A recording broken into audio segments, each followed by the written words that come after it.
Hello,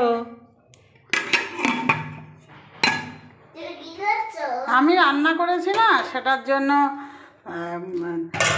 খাওয়া হবে। তোমাদের দিলাম চিকেন, চিলি চিকেন করেছি, তাই চিলি চিকেনটাকে দিদিভাইকে দেবো, তাই রান্নাটা কমপ্লিট করলাম, বুঝেছো?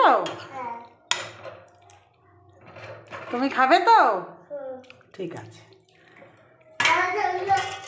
হ্যাঁ, তোমাকে দিয়েছি তো।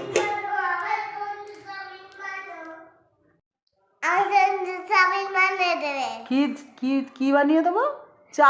চাউমিন? আচ্ছা, কিরকম করে খাবি? ঝাল খাবি না মিষ্টি খাবি? বল। ঝাল? তুই ঝাল খেতে পারিস? ঠিক আছে, তাহলে তোর জন্য চাউমিন বানিয়ে দেবো। আমার কাছে বলেছে আমার জন্য তাহলে বসো, ওরকম করে ঠান্ডা মাটিতে বসে না।